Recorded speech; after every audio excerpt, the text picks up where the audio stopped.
The reason you are obsessed with fixing people who never asked for your help is not because you are uniquely compassionate. It is because their chaos is the only environment where your nervous system actually knows how to function. You tell yourself that you stay because you see their potential or because you are the only one who truly understands them. But that is the lie you use to protect a much darker truth. If you are the kind of person who sees a red flag and interprets it as a call to action rather than a warning sign, this is going to feel deeply uncomfortable. You are not a healer. You are an architect of a very specific kind of prison. This video is for the person who finds themselves typing a 4-paragraph text at 3 in the morning trying to explain a basic human emotion to someone who has already proven they do not care. It is for the person who feels a physical ache in their chest when someone they love is self-destructing, as if their own survival depends on that person making better choices.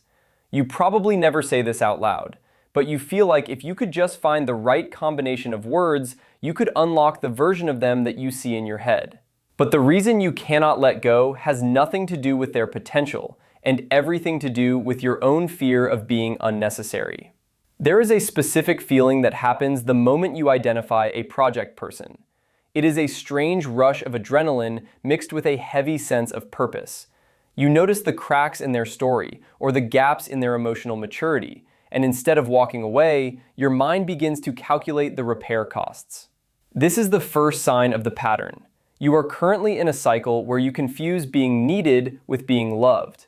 You believe that if you can make yourself indispensable by solving their problems, then you will finally be safe from the possibility of being abandoned. But notice how this actually plays out in your life. The more you fix, the more they break. The more you explain, the more they misunderstand.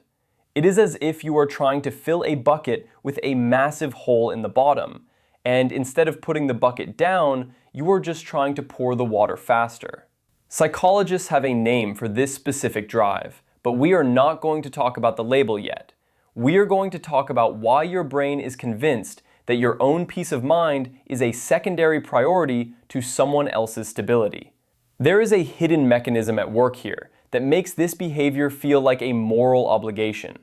Your brain has developed a hypersensitivity to the emotional states of others as a survival tactic. Research on human attachment suggests that when we are exposed to unpredictable environments early in life, we learn to scan the room for danger. We become experts at reading the micro-expressions of a parent or a partner because knowing their mood before they speak is the only way we can stay safe.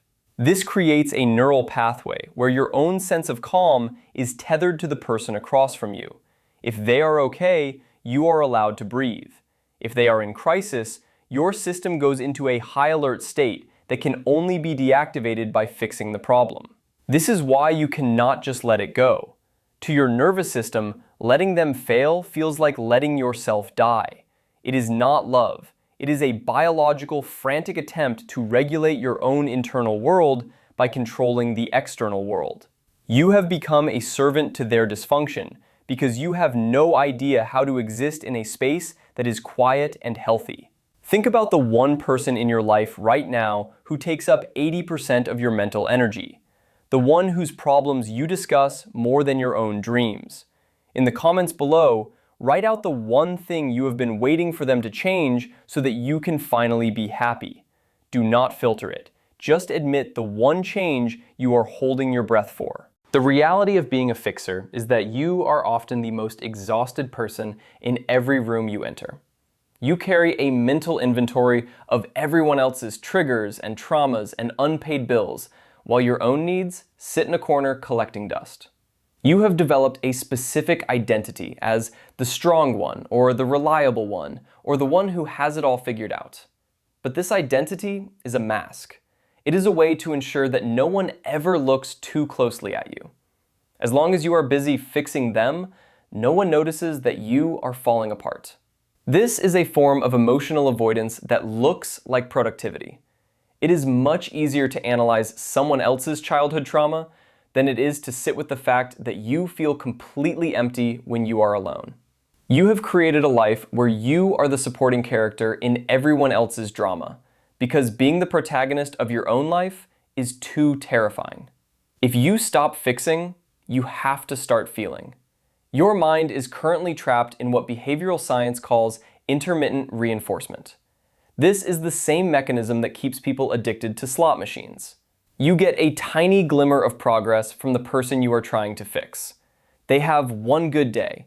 They say one vulnerable thing. They promise they are going to change. That tiny hit of hope triggers a massive release of dopamine in your brain. It feels like a breakthrough. You think that you are finally getting through to them. But then they revert. They go back to the old patterns. The dopamine drops and you enter a state of withdrawal. You find yourself working even harder to get that next hit of hope. You are not in a relationship. You are in a gambling addiction where the currency is your emotional well-being. The reason this is so hard to break is because your brain is wired to prioritize the possibility of a reward over the reality of a loss. You are focusing on the 2% of them that is good and ignoring the 98% that is destroying you. This pattern almost always has a specific origin point in your history. Imagine a child who realized very early that their parents were not capable of handling the heavy lifting of life. Maybe there was an addiction or a mental illness or just a profound emotional immaturity. That child had to step up. They had to learn how to soothe the mother or manage the father. They became the adult before they were even a teenager. In developmental psychology, this is called parentification. It is a fundamental betrayal of the child's needs. You learned that your value was tied to your utility. You learned that being a child was dangerous, but being a helper was rewarded. Now, as an adult, you are still that child. You are still trying to fix the original person who broke your heart by finding substitutes in your adult life. You are trying to win a game you lost 20 years ago. You keep picking people who are broken in the exact same way as your parents because you think that if you can fix them this time, it will somehow retroactively fix your childhood. But you cannot fix the past by ruining your present.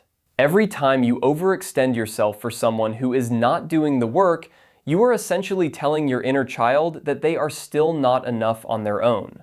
You are reinforcing the idea that you must earn your right to exist by being useful. This is the real cost of being a fixer. It is not just the time or the money or the energy. It is the slow and steady erosion of your own identity. You are becoming a ghost of yourself. You have no boundaries because boundaries feel like a threat to your usefulness.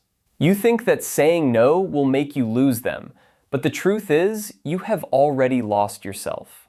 You are living in a state of chronic hypervigilance, waiting for the next crisis to solve so that you can feel a temporary sense of worth. Have you ever noticed that when you finally do meet someone healthy and stable, you find them boring? You feel like there is no spark or no chemistry. That is because your nervous system confuses conflict with intimacy. To you, a relationship that does not require fixing feels like it has no purpose. You have been conditioned to believe that love is something you suffer for. You think that the harder you have to work for someone, the more it means when they finally love you back. But that is not depth. That is just trauma bonding. You are seeking out high-stakes environments because you are addicted to the relief that comes after a crisis. You are a firefighter who keeps setting fires just so you can feel the rush of putting them out. This is the reframe you need to sit with. You are not a victim of these broken people.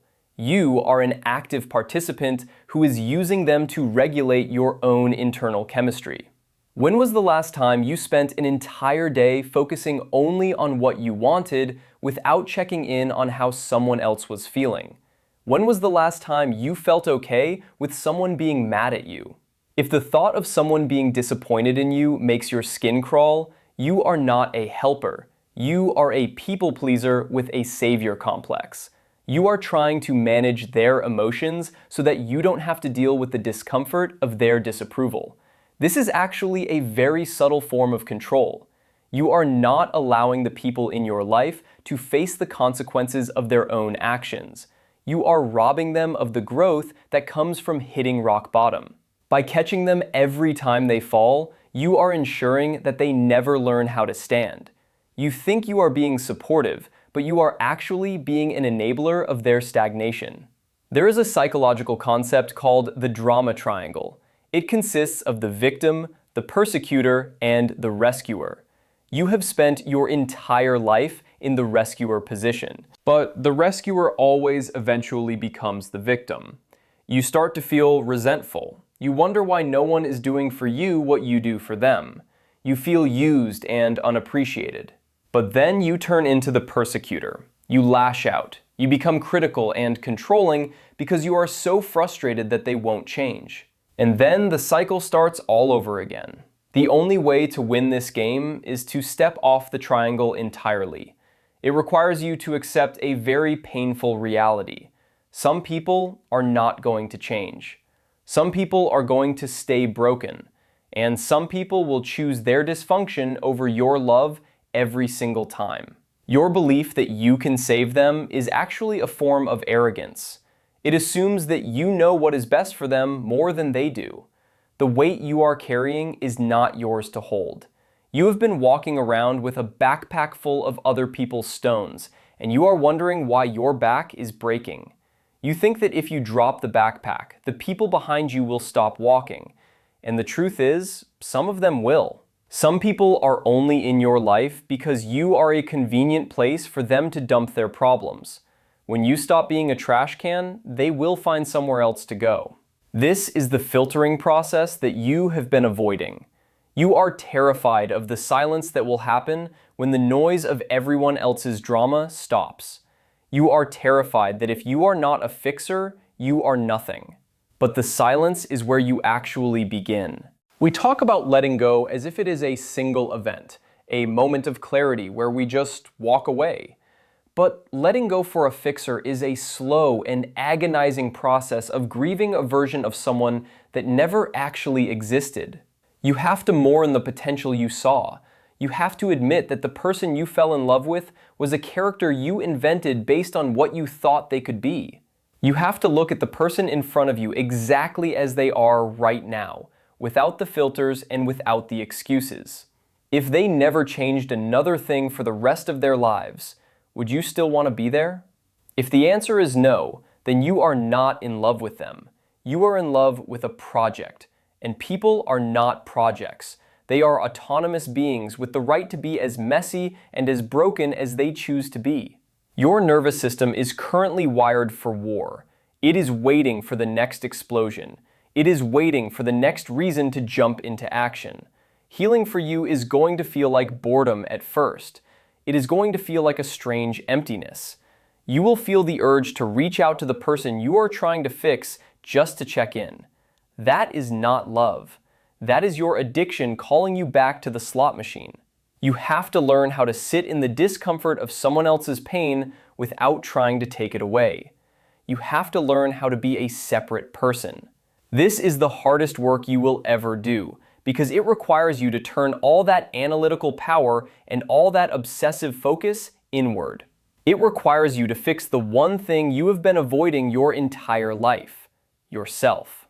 Think about the moment you finally stop. The moment you decide that you are no longer responsible for the choices of another grown adult. There is a terrifying freedom in that. It means you no longer have an excuse to ignore your own life. You can no longer blame your unhappiness on their lack of progress. You are left with just you. And that is why you stay. You stay because as long as they are broken, you have a reason to stay stuck with them. You are using their dysfunction as an anchor to keep you from having to sail into the unknown of your own potential. You are not saving them. You are using them to hide from yourself. Tell me the truth. If you succeeded in fixing them tomorrow and they were suddenly perfect and stable and no longer needed you for anything, would you stay or would you find someone else who needs to be saved? How much of your personality is actually you, and how much of it is just a collection of survival strategies you learned to keep other people happy?